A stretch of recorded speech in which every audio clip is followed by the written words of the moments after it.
በርካታ ባለቅኔዎች ለስም አጠራሯ ሳይቀር እየተጨነቁ የሚያቆለጳጵሷትና አስመራን ለውጥ ናፋቂ ሆና እንድትቀር ያደረጋት ኢሳያስ አፈወርቂ ጭንቀት ውስጥ ገብቷል። በቀን ከ50 የማይበልጡ የስልሳዎቹ ሞዴል መኪኖች የሚመላለሱባት አስመራ አፍ አውጥታ ባትነግረኝም አረ አስጨነቃችሁን እስክትል ድረስ እድሜ ጠገብ ታንክና ሌሎች ከባድ መሳሪያዎች እየተመላለሱባት መሆኑም ተገልጿል። የግብጽ ፈረስ የሆነውና አምባገነናዊ ስርዓቶች ሁሉ መጠሪያ የሚሆነው ኢሳያስ አፈወርቂ የኢትዮጵያ ጦር ሊመታኝ ነው በሚል የመሳሪያ ድጋፍ ጥየቃ ላይ ሲሆን በርከት ያሉ ሀገራት ለልመናው ምላሽ አልሰጡትም። እስራኤልን በመፍራት ፍልስጤማውያንን አላስጠጋም ያለችውን ግብጽ ተማምኖ ሲቦርቅ የነበረው ኢሳያስ አፈወርቂ ካይሮ የአልሲሲን ቡችሎች አቅፎ በተመለሰበት ዕለት የእስራኤል መንግስት የኢሳያስ ደጋፊ ናቸው ያለቻቸውን ኤርትራውያንን ማባረር መጀመሯም ተገልጿል። ጉዳዩን ዓለም አቀፍ ሚዲያዎች እየዘገቡት የሚገኙ ሲሆን አንድ ታዋቂ የኤርትራ መንግስትን ደጋፊ ጨምሮ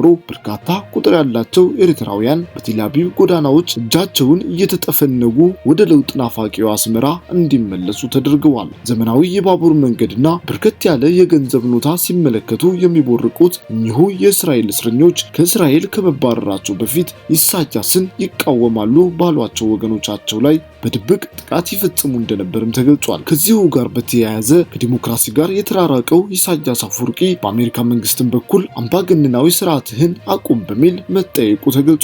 እኔ ካልሞትኩ ሰርዶ አይብቀል ባዩ ኢሳያስ አፈወርቂ የአሜሪካን ጥያቄ ካልተቀበለ ሀገሪቱን ከገባችበት ድህነት ወደማትወጣበት ቁልቁለት ሊከታትም እንደሚችል እየተሰማ ነው። መንገድና መብራት ካዩ 3 አስርት ዓመታትን ያስቆጠሩትን የአስመራ ጎዳኖች ባረጁ የጦር መሳሪያዎች ያጨናነቀው ኢሳያስ በአሰብ በኩል ጠባጫሪ ድርጊት እየጀመረ መሆኑም ተገልጿል። በሌላ መረጃም በኬንያ የኢትዮጵያ አምባሳደር ጀነራል ባጫ ደበሌ አሰብ 100% የኢትዮጵያ ናት ሲሉም በይፋ መናገራቸው ተሰምቷል። ጀነራሉ ይህን ያሉት አሰብ በአስመራና በአዲስ አበባ የቀድሞውን ስርዓት በማመልከት በተፈጸመ ተንኮልና ሽፍት የተወሰደች ቢሆንም አሁን ግን የኢትዮጵያን አሰብ የሚያስመልስ ትውልድ መጥቷል ሲሉ በሰጡት ሰፊ ማብራሪያ ነው የገለጹት። ባጫ ደበሌ የአሁኑ ጥያቄ አሰብ የኛ ናት ወይም አይደለችም ሳይሆን እንዴት ነው የምንመልሰው የሚለው ነው ብለዋል። በጉልበት የተወሰደ ብንን በጉልበት መመለስ ይቻላል። የኢትዮጵያ መንግስት አቋም በጉልበት መጠቀም አለመሆኑን የገለጹት ጀነራል ባጫ ሆኖም ክፉ ከመጣ ሌላ አማራጭ ሊኖርን እንደሚችል ጠቁመዋል። በጉልበት ነው የወሰዳችሁት፣ በጉልበት የተወሰደን በጉልበት መመለስ ይቻላል፣ ነገር ግን እኛ በጉልበት ለመመለስ አንሄድም ብለዋል። ከጉልበት ይልቅ በትብብር የተሻለ አማራጭ መሆኑን የጠቆሙት አምባሳደሩ ኤርትራ ከኢትዮጵያ ጋር ብትተባበር ኑሮ ክቡር የኤርትራ ህዝብ ባሮጌ የጥንት ዕቃዎች እንደተሞላ ሙዚየም በምትመስል እና ጎብኚ በሌላት ሀገር ውስጥ ታጭቆ መኖር ባልተገባው ነበር ሲሉም ገልጸዋል። ጀነራል ባጫ ደበሌ ለማስጠንቀቂያ በተቀላቀለ መልእክታቸው የኤርትራ መንግስት የኢትዮጵያን ሉዓላዊነት እየጣሰ መሆኑን ከሰዋል። የኤርትራ መንግስት አሰብ የኛ ነው ማለት ሉዓላዊነታችንን መዳፈር ነው ይላል። እናንተ የኢትዮጵያን ሉዓላዊነት እየጠበቃችሁ ነው ወይ ሲሉም የጠየቁት ጀነራሉ የሰው አፍንጫ እየመታ አፍንጫዬን አትንካ ትላለህ እንዴ በማለት ወቅሰዋል። ኢትዮጵያ ውስጥ ገብታችሁ ስታቦኩ ስታስረብሹ ኢትዮጵያኮ እባካችሁ እጃችሁን አውጡ ከማለት ውጪ ምንም አላለችም። የሌላን ሀገር ሉዓላዊነት እየደፈር የራስህን ሉዓላዊነት መጠበቅ አለ ወይ ብለዋል። ለኤርትራ መንግስት ቀጥተኛ መልእክት ያስተላለፉት ጀነራሉ ከኢትዮጵያ የውስጥ ጉዳይ ድንበር እጅህን አውጣ፣ ጽምዶን ከኤርትራ ጋር ያለውን ቅንጅት አቁም፣ ለተለያዩ ጽንፈኞች የምታደርገውን ድጋፍ አቁም፣ ይህንን ካላቆም it is a matter of time የጊዜ ጉዳይ ነው፣ ማንኛውም ራሱን ይከላከላል ሲሉ አስጠንቅቀዋል። ጀነራል ባጫ የኤርትራን መንግስት ከህወሓት ጋር ያለውን ወቅታዊ ግንኙነት በጽኑ ተችተዋል። የኤርትራ ዋነኛ ዓላማ ኢትዮጵያ ሰላም እንዳታገኝ ማድረግ ነው ያሉት ጀነራሉ ህወሓት ራሱ የፕሪቶሪያውን ስምምነት የሚያፈርስለት ሆኖ ተዘጋጅቶ መጣለት ብለዋል። ይህ ቅንጅት ጽምዶ በራሱ በህወሓት ህዝብ ላይ የተፈጸመ ሌላ ክህደት መሆኑን የገለጹት አምባሳደሩ ሌባ ሰላምና መረጋጋትን አይወድም፣ ሌባ ግርግር ነው የሚወደው በማለት የህወሓት አመራሮችን ዘራፊዎችና ወረበላዎችን ኮንነዋል። በሌላ መረጃም ጦርነት ብታሸንፍም ባታሸንፍም ጣፋጭ ሆኖ አያውቅም ሲሉ ጀነራል ሳሞራ የኑስ ገልጸዋል። ህዝቡ እስካሁን ድረስ የጦርነቱን ጦስ በጫንቃ ተሸክሟል። እንደዚህ አይነት ከባድ ስህተት መደገም የለበትም። በትግራይ ክልል የሐሳብ ልዩነት ሲፈጠር በጦርነት ብቻ ለመፍታት የሚደረግ ሩጫ መቆም አለበት ሲሉም ቀድሞው የመከላከያ ሰራዊት ጠቅላይ ኤታማዦር ሹም ጀነራል ሳሞራ የኑስ ተናግረዋል። ጀነራል ሳሞራ ይህንን ያሉት ለአዲስ ዘመን ጋዜጣ በሰጡት ቃል ላይ ነው። ከዚህ ቀደም የተፈጸመው ከባድ ስህተት የትግራይን ህዝብ ዋጋ አስከፍሏል። አሁን የትግራይ ህዝብ ጦርነት በቃኝ ብሏል። በሆነ አጋጣሚ የጦርነት አዝማሚያ ቢፈጠር እንኳን ህዝቡ ይህንን የመደገፍ ሐሳብ የለውም። ከዚህ ቀደም ችግሮችን በውይይት መፍታት ባለመቻሉ የተቀሰቀሰው ጦርነት የትግራይን ህዝብ ከባድ ጉዳት አርሶበታል። ህዝቡ እስካሁን ድረስ የጦርነቱን ጦስ በጫንቃው ተሸክሟል። እንደዚህ አይነት ከባድ ስህተት መደገም የለበትም። ጦርነት ብታሸንፍም ባታሸንፍም ጣፋጭ ሆኖ አያውቅም። በክልሉ በርካታ ወጣት ህይወቱን አጥቷል። እናቶችም በሐዘን ተጎድተዋል፣ ተቸግረዋል።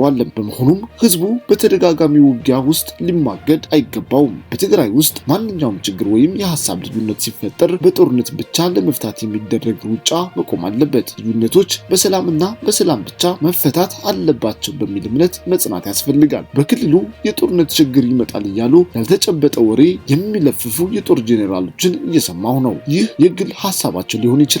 እኔ የምላቸው ግን የእውነት የህዝብ አገልጋይ ከሆኑ በትግራይ ክልል ያለውን የጸጥታ ችግር መፍታት የመጀመሪያ ጉዳያቸው ሊያደርጉት ይገባል ብለዋል። በሌላ መረጃም በአርሲ ዞን 4 ወረዳዎች ተከሰተ የተባለውን ችግር የሚያጣራ የልዑካን ቡድን የማጣራት ስራውን በዛሬው ዕለት ጀምሯል። የኢትዮጵያ ሃይማኖት ተቋማት ጉባኤ በኦሮሚያ ክልል በአርሲ ዞን በጉና፣ በመርቲ፣ በሆሎንቆ ዋቢ ወረዳዎች በኢትዮጵያ ኦርቶዶክስ ተዋሕዶ ቤተክርስቲያን እምነት ተከታዮችና ካህናት እንዲሁም በሌሎችም የሃይማኖት ተቋማት አገልጋዮችና ምዕመናን ላይ ግድያና ስቃይ መከሰቱን የሚያሳይ መረጃ መውጣቱን መነሻ በማድረግ ጉዳዩን ከመሰረቱ የሚያጣራ የተለያዩ የባለድርሻ አካላት ተወካዮች የተካተቱበት አጣሪ ቡድን ተቋቁሞ በዛሬው ዕለት የተከሰተውን ችግር በአካል ለማጣራት ችግሩ ወደ ተከሰተባቸው ቦታዎች በመጓዝ ስራቸውን በይፋ ጀምሯል ሲል አሳውቋል። የልዑካን ቡድን የማጣራት ስራውን ጨርሶ የመጨረሻ ሪፖርቱን ሲያቀርብ በጉዳዩ ላይ በጉባኤያችን በኩል ይፋዊ መግለጫና ማብራሪያ የሚሰጥ በመሆኑ ሁሉም ዜጋ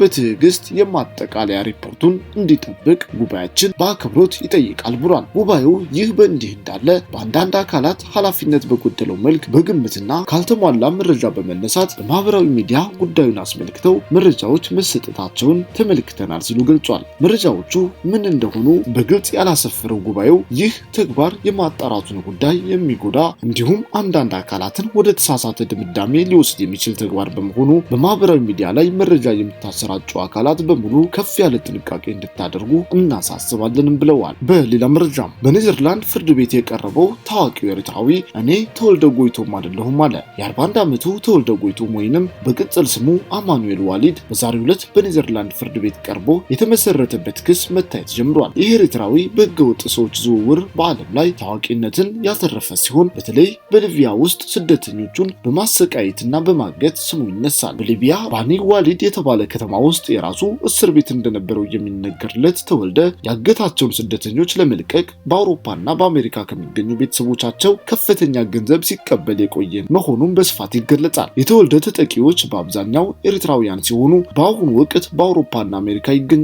ግለሰቡ ከዛሬ 5 ዓመት በፊት በኢትዮጵያ ውስጥ በቁጥጥር ስር ውሎ እነዚህ ተጎጂዎች ያደረሰባቸውን በደል በመመስከራቸው የተነሳ የ18 ዓመት እስራትና የ2000 ብር ቅጣት ተጥሎበት ነበር። ይሁንና የኔዘርላንድ መንግስት ባቀረበው ጥያቄ መሰረት ተጠርጣሪው ተላልፎ መሰጠቱ ይታወሳል።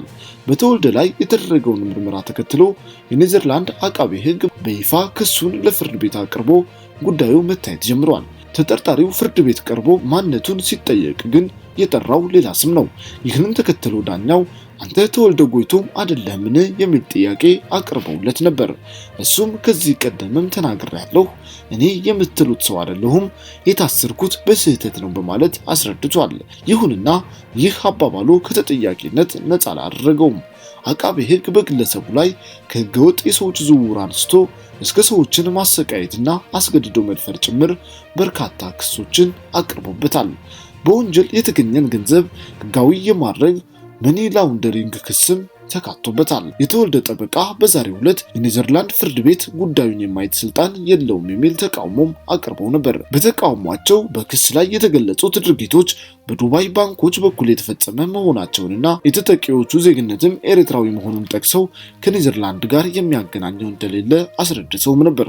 ነገር ግን ተጎጂዎቹ በኔዘርላንድ ውስጥ የሚኖሩ የውጭ ሀገር ዜጎች በመሆናቸው ፍርድ ቤቱ ጉዳዩን የማየት ስልጣን እንዳለው መልስ ሰጥቷል። እንደ መረጃዎች ከሆነ የኔዘርላንድ አቃቤ ሕግ ለዚህ ክስ 191 ምስክሮችን ማዘጋጀቱን ይፋ አድርጓል። ክሱ መጠነ ሰፊ በመሆኑ በዚህ ሳምንት በተከታታይ ቀናት የሚታይ ሲሆን የችሎቱ ሂደት በደች በእንግሊዝኛና በትግርኛ ቋንቋዎች በፍርድ ቤቱ ድረገጽ በቀጥታ እንደሚተላለፍ ለመረዳት ተችሏል። ክቡራትና ክቡራን የቻናላችን ቤተሰቦች ቻናላችንን ሰብስክራይብ በማድረግ በቀጣይ የምንለቅላችሁን መረጃዎች እንድትከታተሉ በአክብሮት እንጋብዛለን። ቪዲዮአችንን ላይክ ማድረግና ሐሳብ አስተያየቶቻችሁን ኮሜንት ላይ ማስፈር አትርሱ። በቀጣይ ቪዲዮ በሌላ መረጃ እስክንገናኝ በያላችሁበት መልካም ጊዜ